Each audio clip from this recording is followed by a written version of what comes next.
Assalamualaikum Sobat Football United. Ringan amatiran ala gua. Ya masih dalam apa bisa dibilang euforia ataupun juga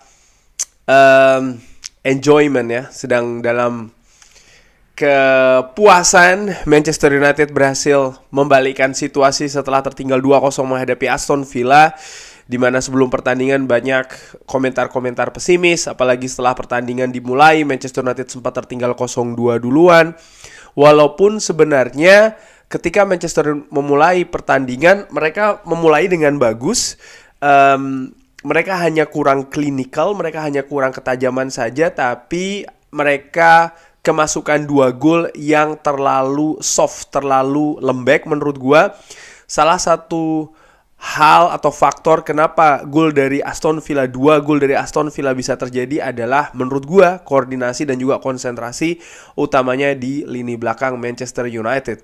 Erik ten Hag di dalam salah satu wawancara setelah pertandingan mengatakan memang dia menginstruksikan ada perubahan taktik, terutama dari babak pertama ke babak kedua.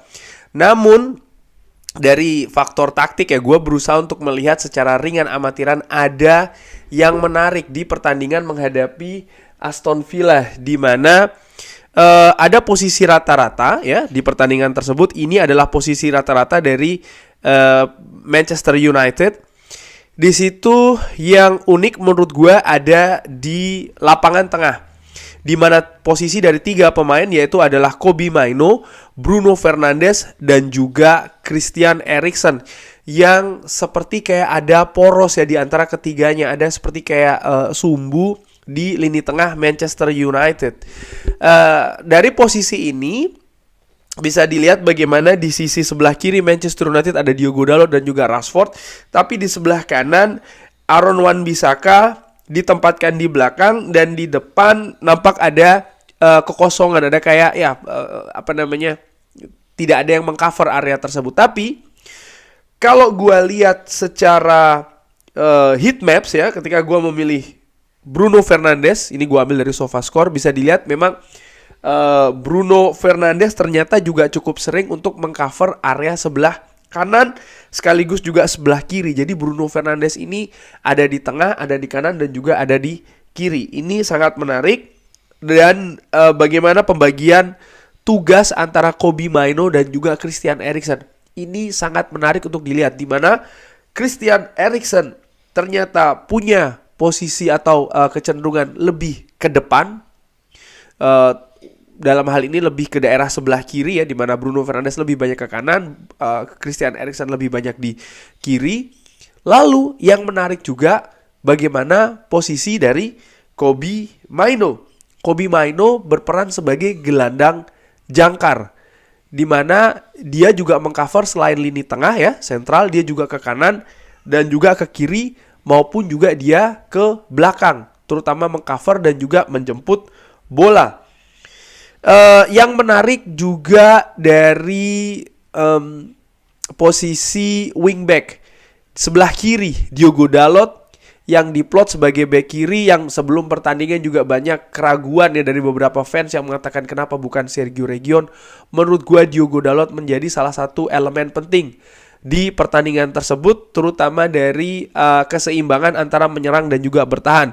Ini bisa dilihat dari heatmaps dari Diogo Dalot yang dia juga sering berkonsentrasi di belakang ya, bisa dilihat itu terang sekali heatmapsnya, dan juga di depan dia juga sering membantu lini serang Manchester United, dan ini memudahkan seorang Marcus Rashford untuk berkonsentrasi lebih ke posisi ofensif. Bisa dilihat ini adalah heatmaps dari seorang Marcus Rashford ya, di mana dia di tengah dan juga lebih di depan, sekali-sekali dia turun ke belakang. Nah, balik lagi ke situasi lini tengah dari Manchester United. Tadi gue bilang ada sumbu di sana, dan ini salah satu yang terlihat jelas ketika posisi Manchester United dalam proses mencetak gol pertamanya di awal babak kedua, yang sayangnya dianulir karena posisi offside.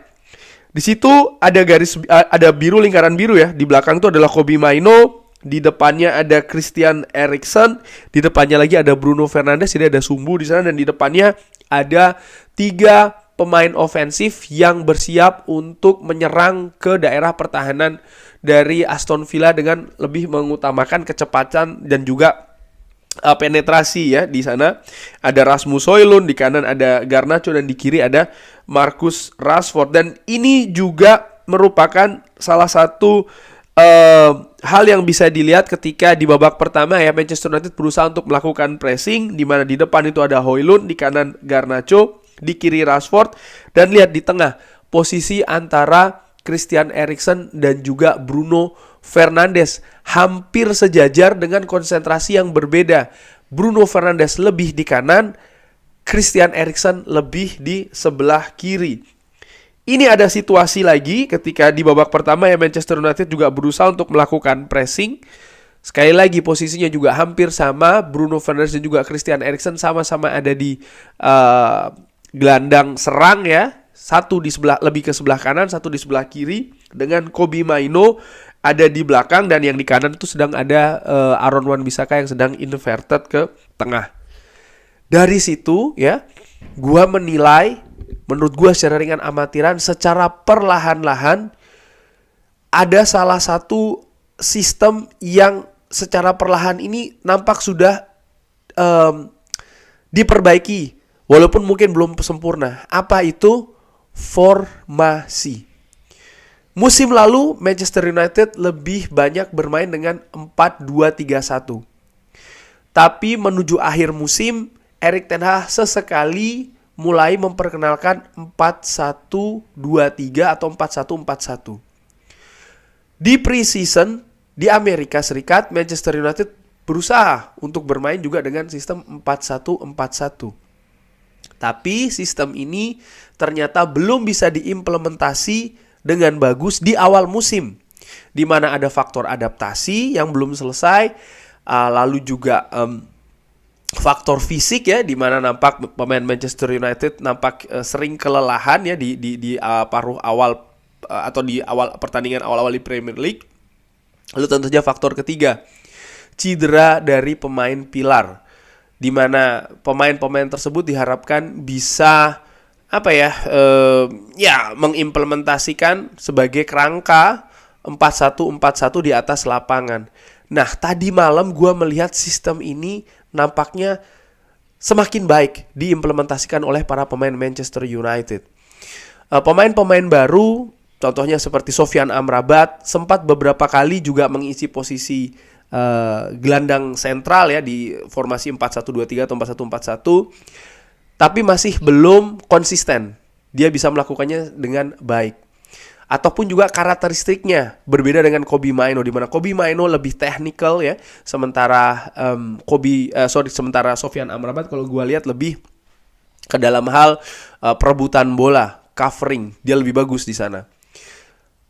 Yang menarik adalah pemain yang sedang cedera nih, Mason Mount. Gua melihat posisi dari Christian Eriksen ini bisa juga diisi oleh Mason Mount. Selama ini Mason Mount belum bisa mengimplementasikan secara bagus sistem ini, menurut gua karena dua hal. Nomor satu, komponen-komponen lain belum komplit, terutama komponen di lini belakang dari Manchester United, di mana ini merupakan sistem kesatuan, dalam arti mungkin seorang Luke Shaw belum ada, lalu juga bagaimana gelandang bertahan dari Manchester United pada saat itu lebih diisi oleh Casemiro, dan Casemiro sendiri juga pada saat itu menurut gue belum secara baik ya bisa beradaptasi dengan sistem 4-1-4-1. Ada banyak pergerakan yang lambat dari Casemiro, terutama dalam covering, dan ini membuat kekacauan di lini tengah. Sementara ya Marcus Rashford di sebelah kiri contohnya di awal musim tampilannya juga tidak bagus, tapi tadi malam dengan tampil bagus